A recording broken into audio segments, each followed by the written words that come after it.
Mari kita berdoa ya. Bapa di dalam surga, kami bersyukur hari ini Tuhan kembali menghimpun kami di rumah Tuhan untuk boleh bersama-sama bersekutu di dalam persekutuan usiawan. Kami menyadari Tuhan semua adalah anugerah-Mu di dalam hidup kami.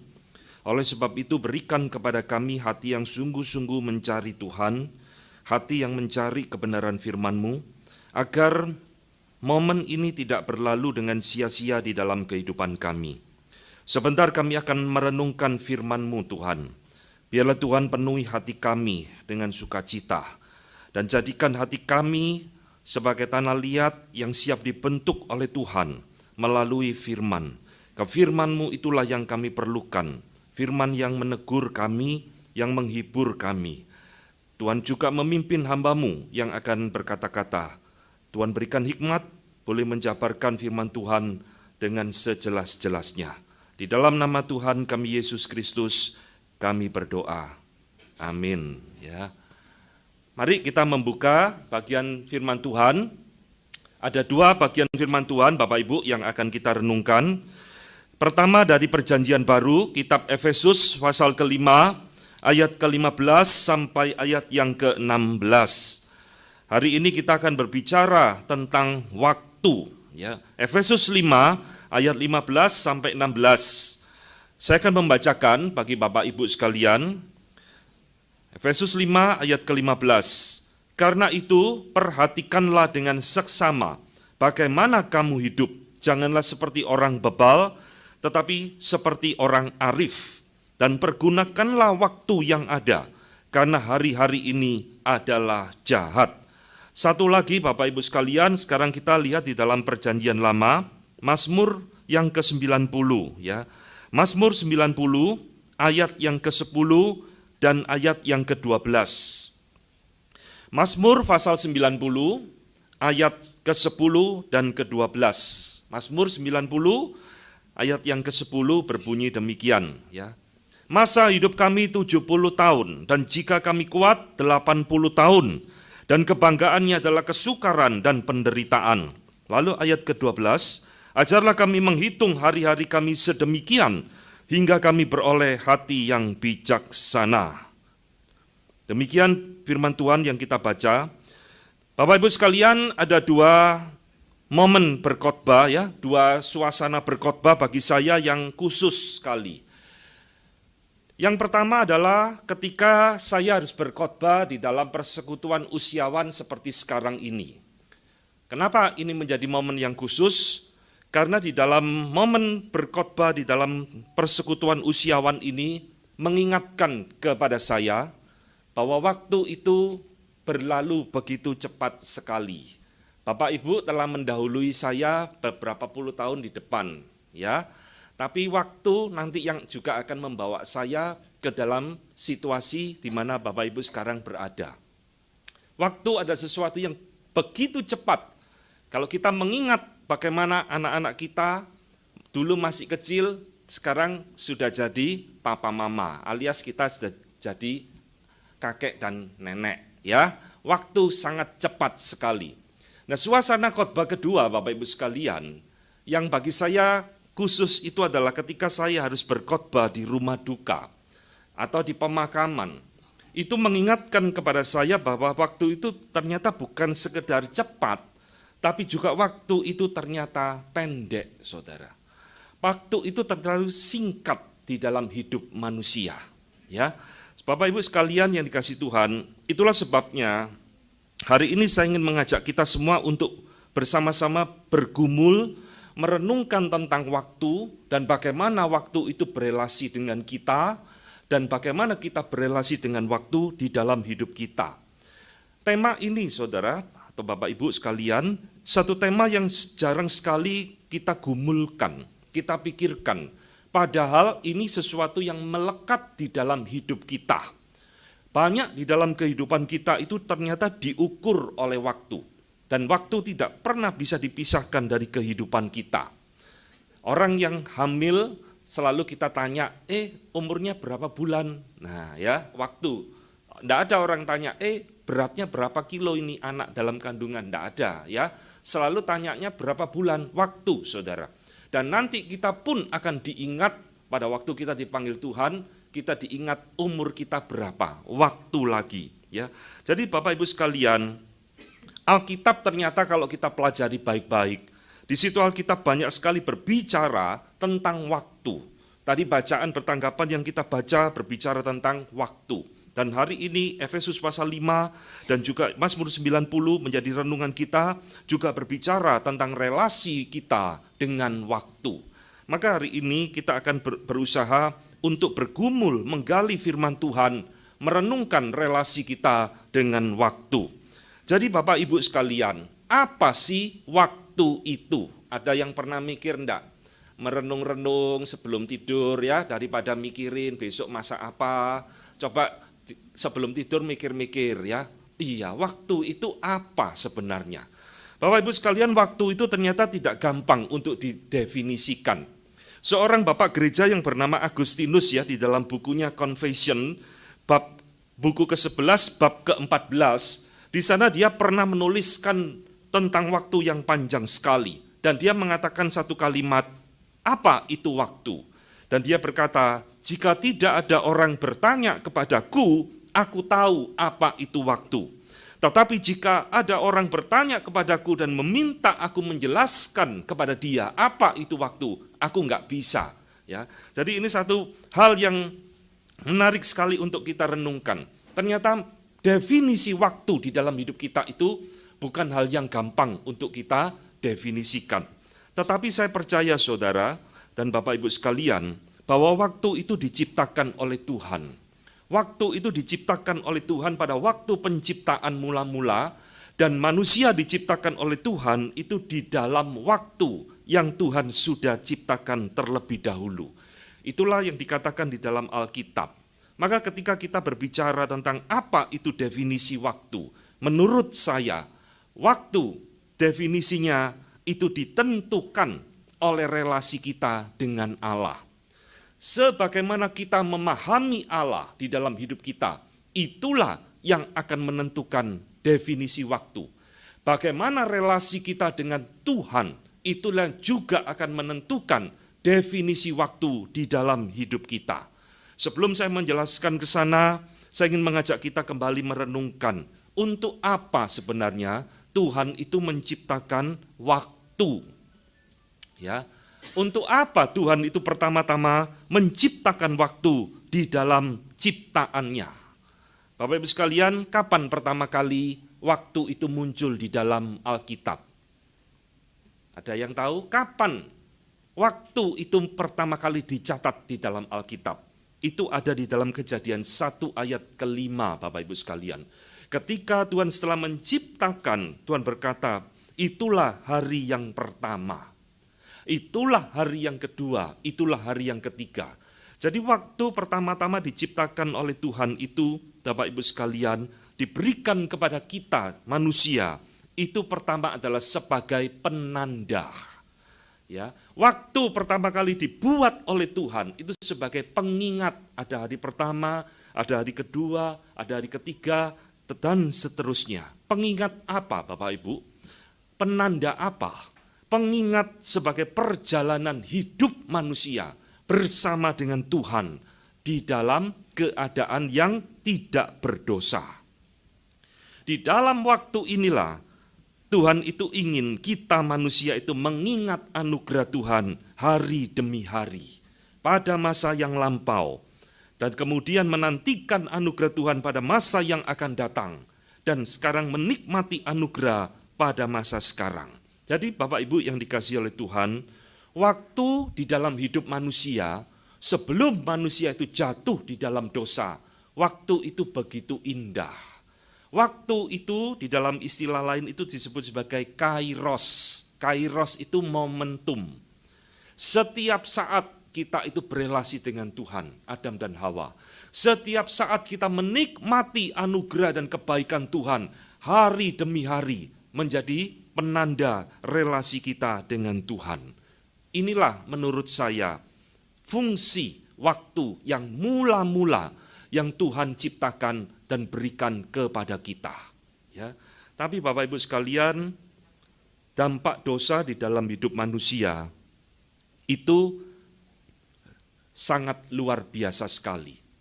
Dosa itu bukan hanya merusak relasi kita dengan Allah, dengan sesama, tapi dosa itu Bapak Ibu sekalian juga merusak relasi kita dengan waktu itu sendiri. Ini yang jarang kita pikirkan. Dosa itu merusak relasi manusia dengan waktu.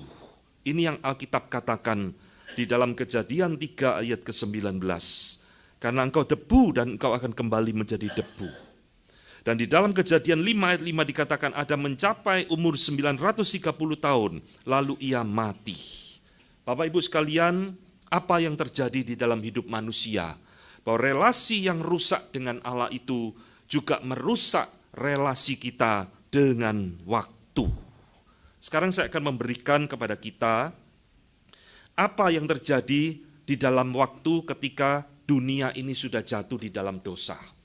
Apa yang menjadi sifat waktu ketika manusia itu sudah jatuh di dalam dosa. Ya, ada 3 hal yang Alkitab nyatakan kepada kita, Bapak Ibu sekalian.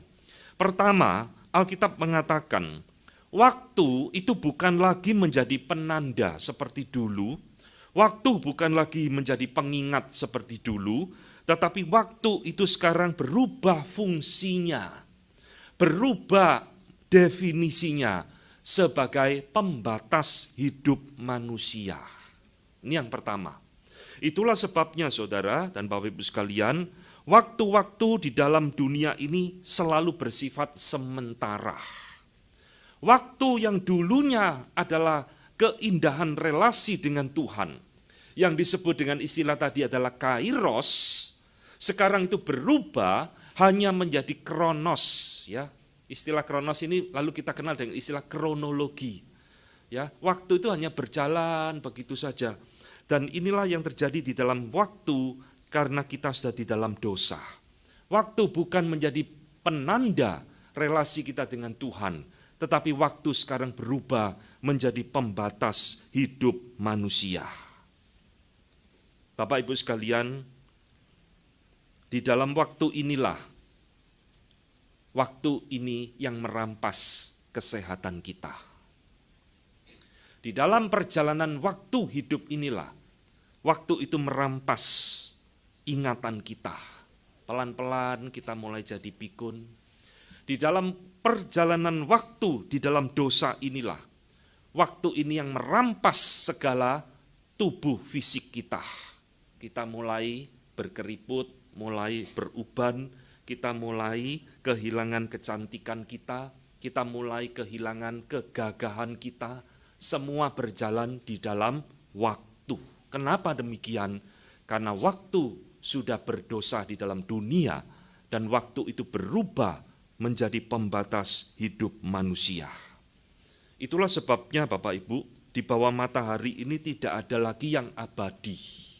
Di bawah matahari ini tidak ada yang kekal. Waktu di bawah matahari ini selalu ada batasnya. Akan berakhir hingga puncaknya nanti pada waktu Kristus datang kedua kali. Itulah the end of time, akhir dari waktu di dalam sejarah umat manusia. Mazmur 90 ditulis oleh Musa, Bapak Ibu. Satu mazmur yang indah, Musa dengan penuh kesadaran mengingat bahwa waktu di dalam dunia yang berdosa ini adalah pembatas hidup manusia. Sehingga dia mengatakan hidup kami masa waktunya ada 70 tahun. Dan kami kalau kuat 80 tahun. Kebanggaannya adalah kesukaran dan penderitaan dan sebagainya. Bapak Ibu sekalian, inilah hal yang seringkali kita lupakan di dalam hidup kita. Bahwa waktu yang ada di dalam hidup kita itu adalah pembatas di dalam perjalanan hidup setiap manusia. Dan setiap apapun yang ada di bawah matahari ini, suatu saat harus berakhir. Ini adalah hal pertama, dosa merubah fungsi waktu menjadi pembatas hidup manusia. Yang kedua, Bapak Ibu sekalian, di dalam dunia yang berdosa ini, waktu itu bukan hanya menjadi pembatas hidup manusia ternyata. Di dalam dosa, dosa itu membalik arah waktu di dalam hidup kita. Maksudnya bagaimana membalik perjalanan dan arah waktu? Saya memikirkan Bapak Ibu sekalian, dulu sebelum Adam dan Hawa jatuh di dalam dosa, waktu itu selalu berjalan maju ke depan, menuju kepada kekekalan. Ya. Tetapi di dalam dosa, Bapak Ibu sekalian, dosa itu membalik arah waktu, sehingga waktu itu sekarang tidak lagi berjalan maju, tetapi waktu itu menurut saya sekarang bergerak mundur ke belakang. Apa arti daripada pengertian ini? Bapak Ibu sekalian, karena waktu itu adalah sekarang menjadi pembatas hidup manusia, maka waktu itu berjalan mundur di dalam hidup seseorang. Waktu itu seperti sumbu yang dibakar, Bapak Ibu, yang menyala pada waktu seseorang itu dilahirkan. Ketika seseorang itu dilahirkan, sumbu itu mulai dinyalakan, dan sumbu itu menyala di atas api, berjalan mundur, makin lama makin pendek, makin lama makin pendek, makin lama akhirnya habis. Itulah konsep waktu di dalam dunia yang berdosa. Tidak ada waktu itu berjalan maju lagi, waktu itu selalu berjalan mundur. Maka Ayub juga mengingat akan hal ini di dalam Ayub 14 ayat ke-5, dia mengatakan, jikalau hari-harinya sudah pasti dan jumlah bulannya sudah tentu padamu dan batas-batasnya sudah kau tetapkan sehingga tidak dapat dilangkahinya. Lihat Bapak Ibu, waktu itu Tuhan sudah berikan kepada setiap orang dan waktu itu selalu berjalan mundur. Seperti sumbu yang dibakar, makin lama makin habis, makin lama makin habis, akhirnya betul-betul habis. Ada satu pepatah ya di dalam bahasa Inggris yang berbunyi, time and tide wait for no man. Ini permainan kata Bapak Ibu. Time and tide, waktu dan ombak tidak pernah menunggu siapapun. Ya. Waktu ini tidak bisa dihentikan. Ombak juga tidak ada yang bisa menghentikan. Tidak pernah nunggu siapapun. Ketika tsunami itu datang, dia tidak bisa berhenti. Tunggu dulu ya, saya tak angkat-angkat barang dulu. Tidak bisa. Dia datang menghantam apapun yang di depannya. Bapak Ibu sekalian, waktu di dalam hidup kita juga sama. Tidak ada yang bisa menghentikan. Siapapun itu. Dia terus berjalan mundur di dalam hidup seseorang. Dan waktu ini Bapak Ibu sekalian, kita tidak sadar adalah waktu yang menipu hidup manusia. Maksudnya apa menipu? Bapak Ibu sekalian, kita ini di dalam hidup seringkali melihat segala sesuatu dengan cara yang terbalik. Saya kasih contoh ya, kita seringkali menyebut matahari terbit dari timur ke barat. Matahari terbit. Ini konsep yang keliru, betul kan? Matahari itu kan tidak pernah terbit. Matahari diam di tempat, yang berputar adalah bumi. Jadi sebenarnya matahari itu tidak pernah terbit. Tapi istilah ini sudah terlanjur kita pakai, ya sudah kita selalu ngomong matahari terbit. Nah relasi kita dengan waktu itu juga sama Bapak Ibu sekalian. Waktu itu menipu kita. Seolah-olah kita yang mendatangi waktu. Kita ngomong memasuki tahun 2023, kita memasuki tahun baru 2023, betul kan? Kita ngomongnya seperti itu kan? Tetapi realitanya Bapak Ibu sekalian tidak seperti itu. Bukan kita yang mendatangi waktu, tapi waktu itulah yang menghampiri kita. Waktu itu yang datang di dalam hidup kita, yang secara perhitungan dianggap 2023, dan kita tidak sadar Bapak Ibu sekalian, ketika waktu itu menghampiri hidup kita, kita ini sebenarnya tidak suka didatangi oleh yang namanya si waktu ini. Kenapa? Karena waktu ini selalu berjalan mundur. Bapak Ibu yang dikasih Tuhan, setiap kali kita ulang tahun kita selalu dinyanyikan lagu apa?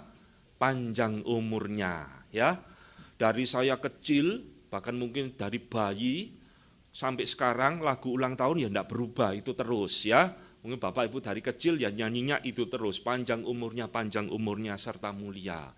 Nah, Bapak Ibu sekalian, kita juga menyanyikan lagu itu ketika ada orang ulang tahun.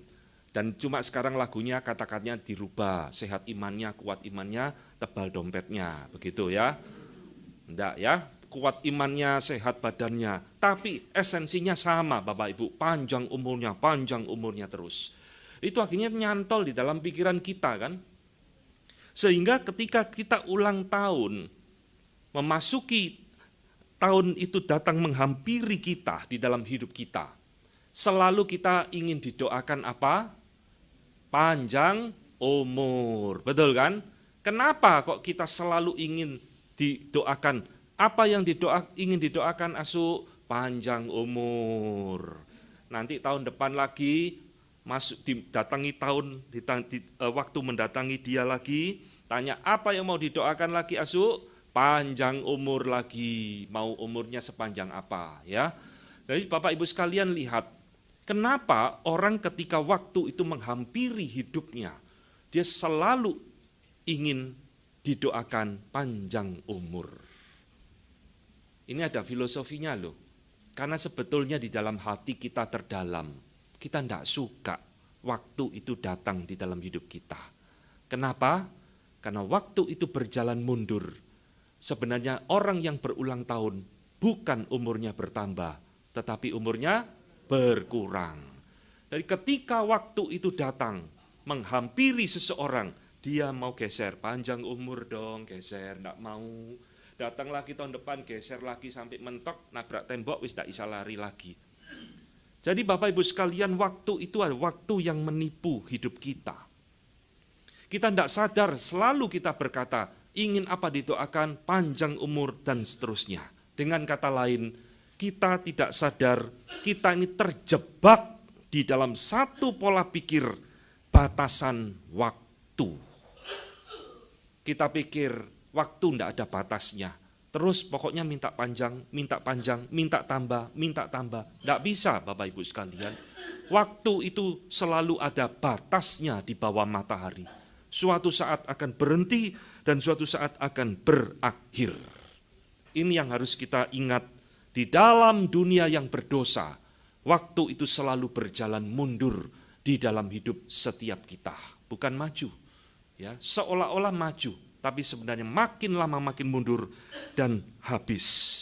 Yang ketiga, Bapak Ibu sekalian, di dalam dunia yang sudah jatuh di dalam dosa ini, waktu yang dulunya adalah momen-momen kita akrab dengan Allah, menikmati berkat-berkat Tuhan di dalam hidup kita, di dalam dosa, waktu sekarang menjadi salah satu musuh di dalam hidup manusia.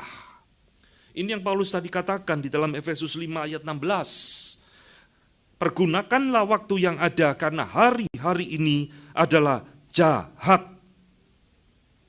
Kita selalu berpikir yang bisa jahat kepada kita adalah sesama manusia. Alkitab mengatakan hari-hari di dalam hidup kita itu juga adalah jahat. Kenapa hari-hari ini disebut jahat Bapak Ibu sekalian? Kalau kita melintasi waktu, kita merasa baik-baik aja, tidak ada yang jahat. Tapi Paulus mengatakan waktu, hari-hari dalam hidup manusia ini jahat. Kenapa? Karena dosa itu memakai waktu di dalam hidup manusia untuk merusak kehidupan di dalam kesia-siaan. Dosa itu berkembang di dalam waktu. Dosa itu memakai waktu untuk merusak kehidupan seseorang.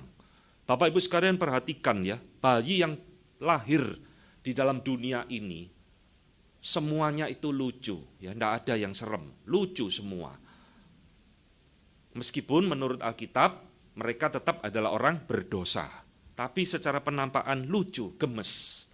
Tapi siapa yang menyangka Bapak Ibu sekalian? Di antara 100 bayi yang lahir, mungkin 10% akhirnya di situ menjadi kriminal yang paling hebat di dalam dunia. Menjadi pembunuh berantai yang sadis, menjadi penjahat yang luar biasa. Kok bisa? Waktu yang merusak hidup seseorang. Dosa berkembang di dalam waktu. Dosa memakai waktu untuk merusak hidup seseorang.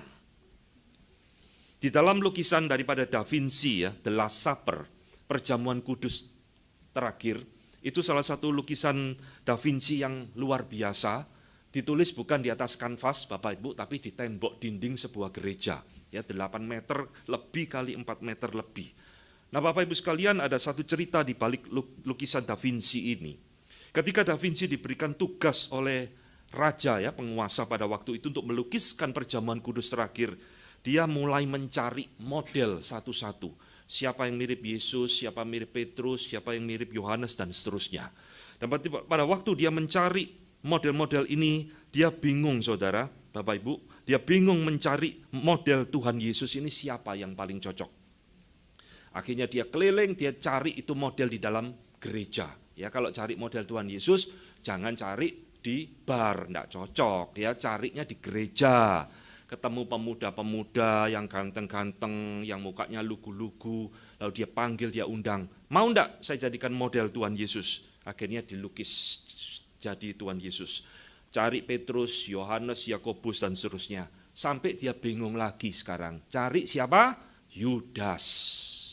Waduh, ini tokoh kontroversial. Siapa yang paling cocok cari Yudas?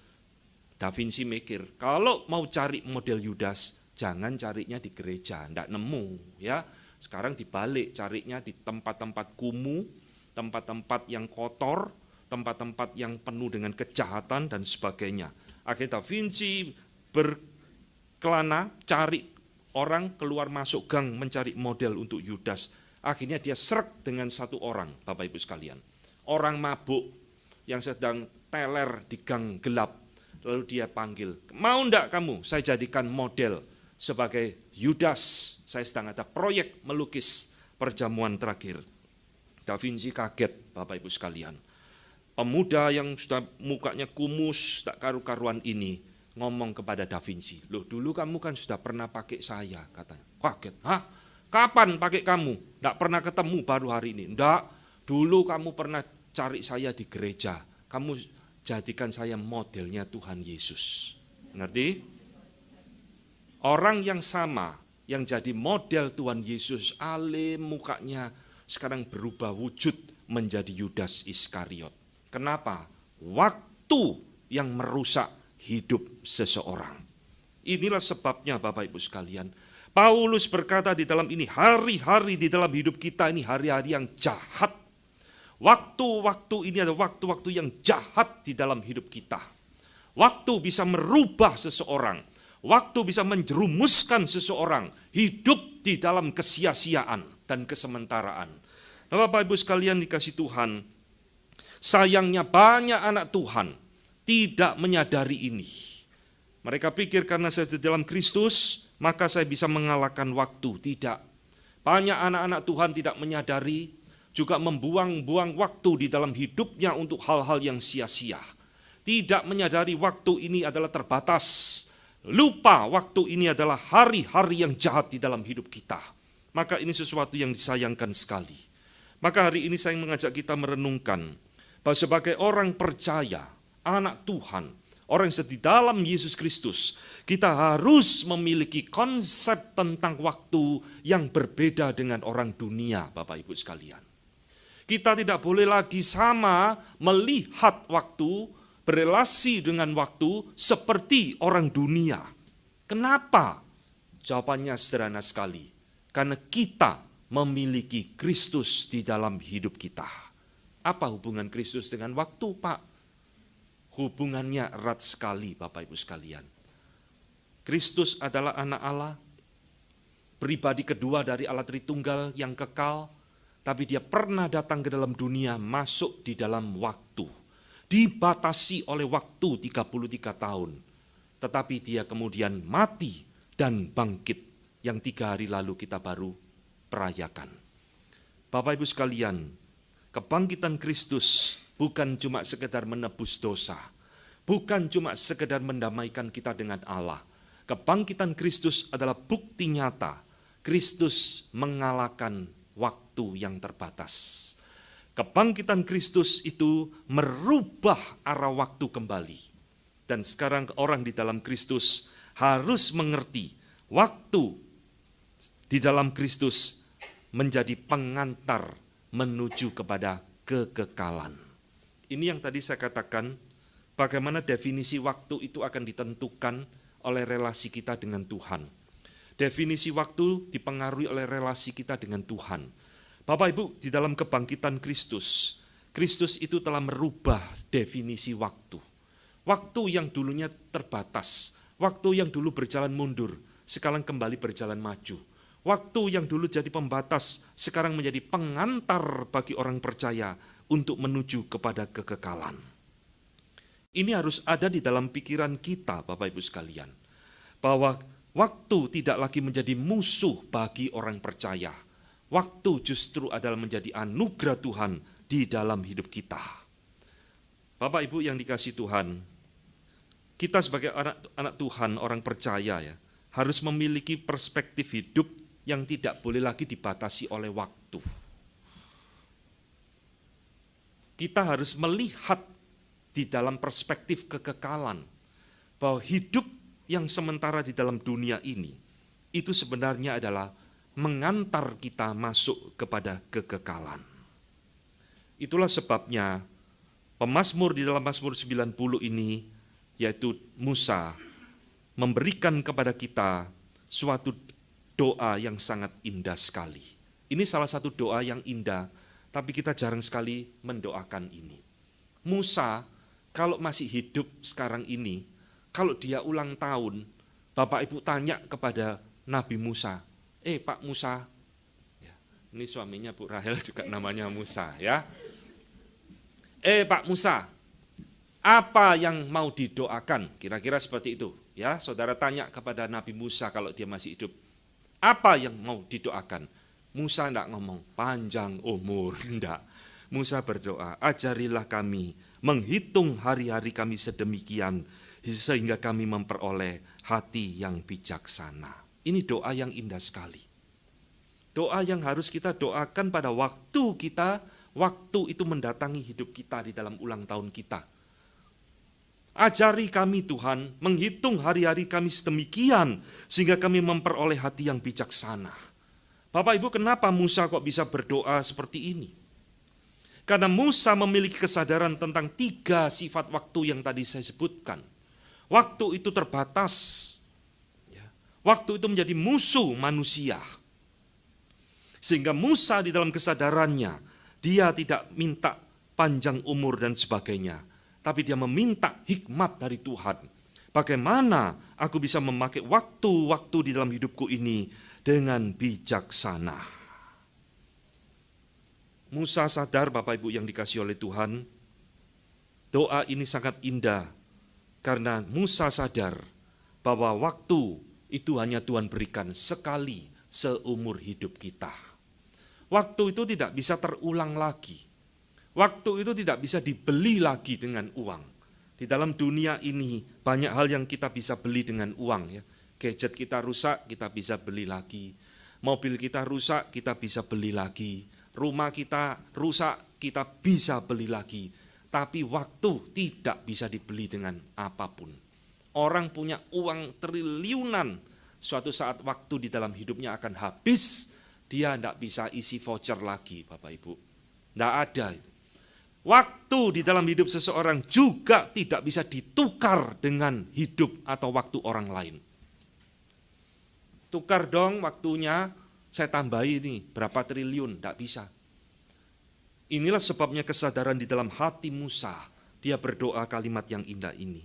Tuhan ajari kami, berikan kami hikmat menghitung hari-hari di dalam hidup kami, sehingga kami bijaksana memakai waktu-waktu di dalam hidup kami.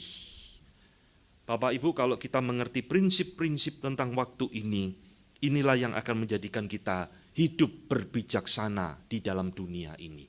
Kesadaran waktu itu berjalan mundur, kesadaran waktu tidak bisa terulang, kesadaran waktu tidak bisa dibeli dan diganti oleh apapun. Ini adalah nasihat dari Musa di dalam konsep waktu. Paulus, Bapak Ibu sekalian, ribuan tahun kemudian setelah Musa, di dalam perjanjian baru, dia juga mengingatkan satu nasihat di dalam Efesus 5 ayat 16 yang tadi kita baca. Pergunakanlah waktu yang ada. Surat Efesus ini, Bapak Ibu sekalian, dituliskan oleh Paulus kepada jemaat Kristen gereja di kota Efesus. Dulu mereka juga bukan orang percaya. Dulu mereka penyembah berhala. Dulu mereka hidup dengan tidak semestinya memakai waktu. Maka tadi di dalam ayat ke-15 Paulus berkata, jangan kamu lagi hidup seperti orang yang tidak bijaksana, tetapi hiduplah sebagai seorang yang arif. Apa itu orang yang arif? Ayat 16 ngomong, pergunakanlah waktu yang ada. Di dalam berbagai terjemahan bahasa Inggris, kalimat ini diterjemahkan dengan berbagai kalimat. Misalkan English Standard Version mengatakan making the best use of the time. Ya, pakai waktu itu sebaik-baiknya. Tetapi terjemahan lain di dalam King James, Bapak Ibu sekalian, menggunakan istilah yang sangat indah sekali. Redeem your time. Tebuslah waktumu. Tebuslah waktumu, kata Paulus. Kamu dulu hidup kan tidak mengenal Tuhan. Waktu di dalam hidupmu kamu pakai untuk hal-hal yang bersia-sia, hal yang tidak ada gunanya. Sekarang kamu di dalam Kristus sudah mengenal Tuhan. Tebuslah waktumu. Apa arti tebuslah waktumu ini? Ini satu nasihat sama seperti doa Musa. Musa dan Paulus menginginkan kita sebagai orang percaya, Bapak Ibu sekalian, untuk memberikan waktu kita kepada Tuhan.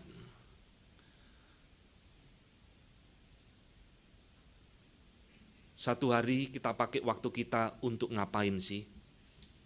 Satu minggu kita pakai waktu untuk apa sih? Ada orang satu hari waktunya habis dipakai untuk nonton sinetron. Wah, ya, ini seru Pak. Eman kalau ketinggalan, wah dari pagi sampai malam sinetron terus. Ya, saudara-saudara yang dikasih Tuhan.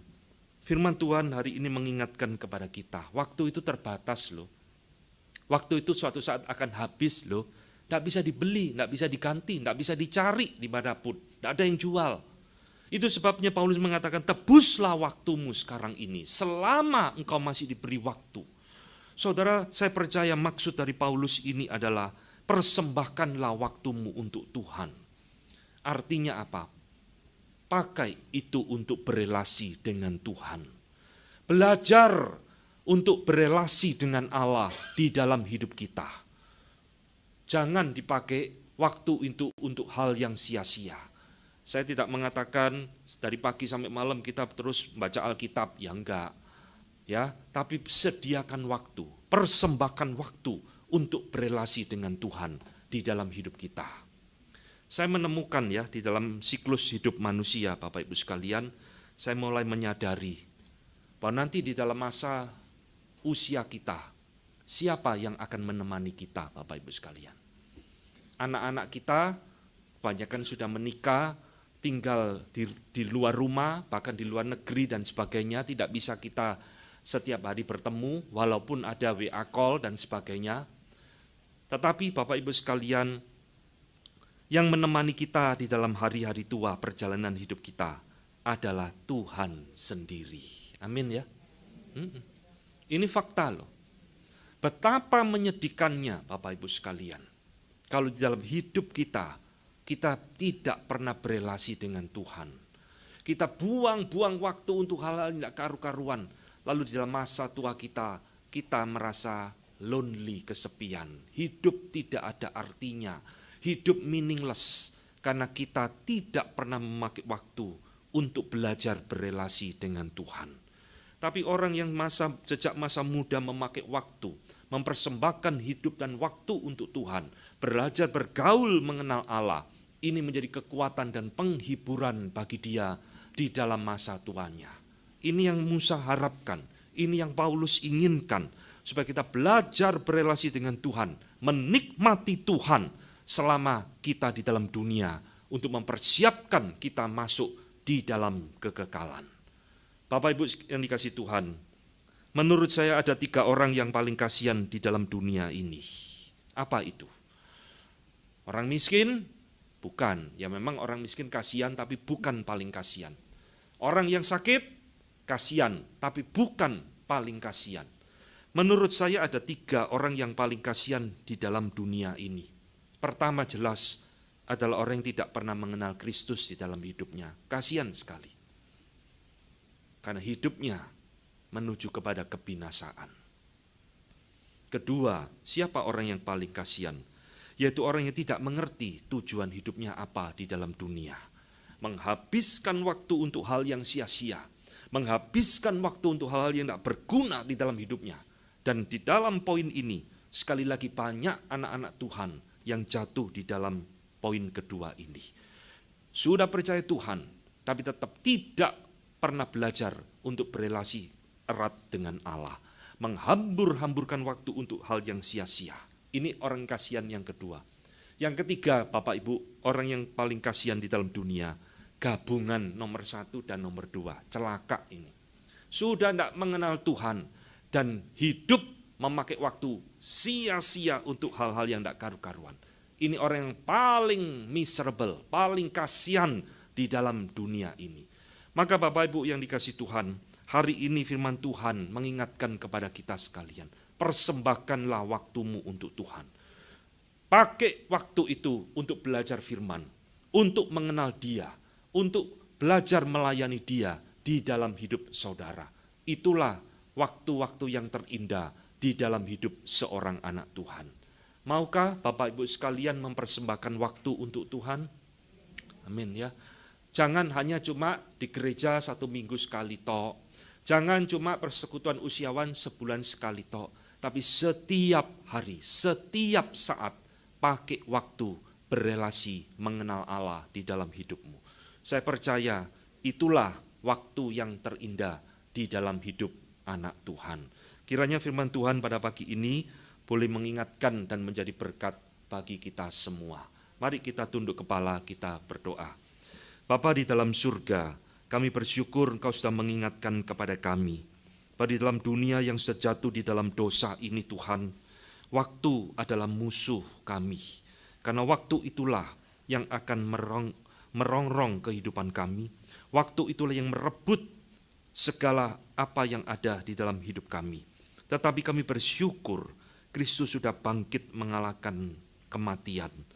Kristus sudah mengalahkan waktu yang terbatas.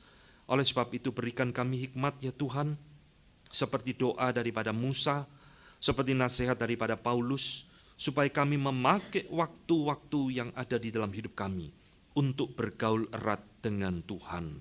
Untuk bersekutu dengan Engkau, belajar mengenal Engkau, dan belajar untuk melayani Engkau. Tuhan, pimpinlah kami. Kami sungguh gentar dan takut Tuhan, karena waktu di dalam hidup manusia sangat jahat sekali. Berikan kami kemenangan untuk bisa hidup sebagaimana yang Tuhan inginkan.